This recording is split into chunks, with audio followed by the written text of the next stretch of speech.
चलिए आज बात करते हैं एक ऐसे शब्द की जिसे हम सब जानते तो हैं लेकिन शायद पूरी तरह महसूस नहीं करते, और वो शब्द है उम्मीद।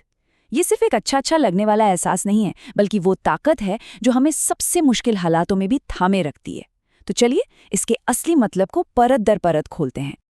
ये बात सुनने में बहुत सीधी लगती है ना? जब सब कुछ हमारी सोच के हिसाब से चल रहा हो तो भविष्य अच्छा ही दिखता है। उस उम्मीद के लिए कोई खास मेहनत नहीं करनी पड़ती, वो तो बस अपने आप होती है। असली चुनौती तो तब शुरू होती है जब कहानी का रुख बदल जाता है। तो फिर सवाल ये उठता है कि उम्मीद की असली परीक्षा होती कब है? ये तब होती है जब उम्मीद रखना सबसे ज्यादा नामुमकिन और शायद थोड़ी बेवकूफ़ी भी लगे। जरा सोच कर देखिए, उम्मीद का सही माप अच्छे दिनों की धूप में नहीं बल्कि जिंदगी के तूफानों में होता है। जब चारों तरफ अंधेरा हो, जब हमारा दिमाग हमें हार मानने की 1000 वजह दे रहा हो, तब दिल के किसी कोने में एक छोटी सी लौ जलाए रखना असल में वही उम्मीद की सबसे बड़ी लड़ाई है।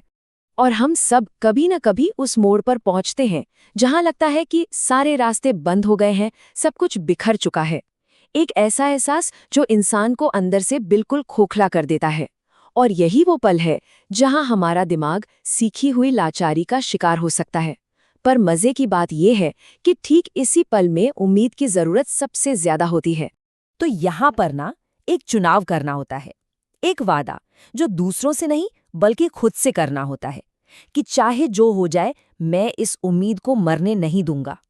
ये सिर्फ एक भावना नहीं है, ये मुश्किल समय में लिया गया एक बहुत ही साहसी फैसला है। ये नाउम्मीदी के खिलाफ एक तरह का विद्रोह है। तो अब सवाल ये है कि इस फैसले को हकीकत में कैसे बदलें? इसका रास्ता दर्द को सिर्फ सहने से नहीं बल्कि उससे कुछ बड़ा बन जाने से होकर गुजरता है।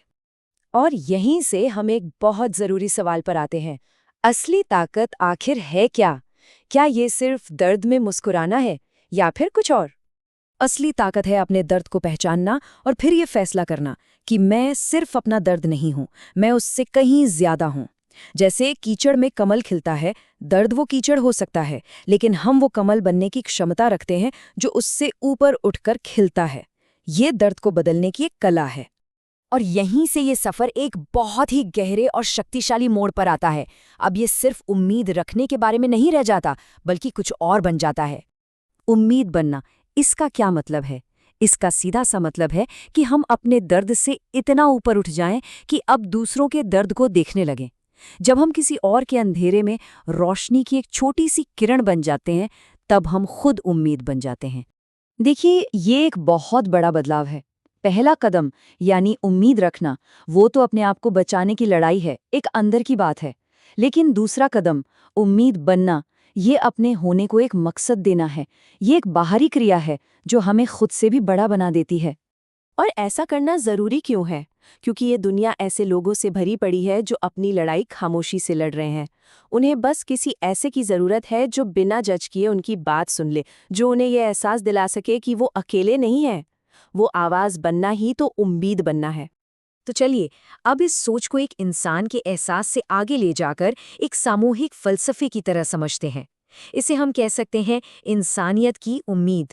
इंसानियत की उम्मीद का मतलब है ये जानते हुए भी कि दुनिया में कठोरता है, स्वार्थ है, नफरत है, फिर भी ये चुनाव करना कि हम अच्छे बने रहेंगे, बिना किसी स्वार्थ की मदद करेंगे, दूसरों के लिए रोशनी बनेंगे। ये सिर्फ एक विचार नहीं, ये जीने का एक सचेत तरीका है, एक एक्टिव चॉइस है। और इतिहास गवाह है, इसी फलसफे ने इंसानियत को उसके सबसे बुरे दौर से बाहर निकाला है।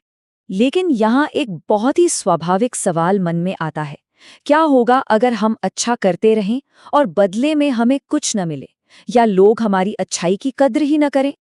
और इसका जवाब ही इस पूरी सोच की बुनियाद है। इंसानियत कोई लेन देन या कोई सौदा नहीं है। हम अच्छा इसलिए नहीं करते कि हमें बदले में कुछ मिलेगा। हम अच्छा इसलिए करते हैं क्योंकि वही हमारी पहचान है। हमारी अच्छाई दूसरों के व्यवहार पर निर्भर नहीं करती। तो अब हम इस पूरी बातचीत के सबसे जरूरी हिस्से पर आते हैं। इस पूरी सोच का सार क्या है और इसे हम अपनी जिंदगी में असल में कैसे उतार सकते हैं? हमारी दुनिया अक्सर ताकत को किससे जोड़ती है? पैसे से, पद से या जीत से। लेकिन क्या सच में यही असली ताकत है, या फिर ताकत का कोई और ज्यादा गहरा मतलब भी है? शायद दुनिया की सबसे बड़ी ताकत यही है। जब हालात आपको कड़वा, स्वार्थी या नफरत से भरा हुआ बनने का हर मौका दे रहे हों, उस वक्त भी अपनी अच्छाई और अपनी करुणा को चुने रखना। ये मुश्किल समय में लिया गया एक चुनाव है और यही असली चरित्र की पहचान है। और आखिर में जिंदगी का मकसद किसी बहुत बड़े काम को करने में नहीं, बल्कि किसी एक इंसान की जिंदगी में फर्क लाने में भी मिल सकता है। जब कोई आपकी वजह से थोड़ा कम अकेला, थोड़ा ज्यादा मजबूत या थोड़ी ज्यादा उम्मीद से भरा महसूस करता है, तो समझिए जिंदगी सार्थक हो गई। तो चलिए इस एक सवाल पर विचार करते हुए इसे समाप्त करते हैं। आज हम किसी एक इंसान के लिए, चाहे वो कोई भी हो, रोशनी की एक छोटी सी किरण कैसे बन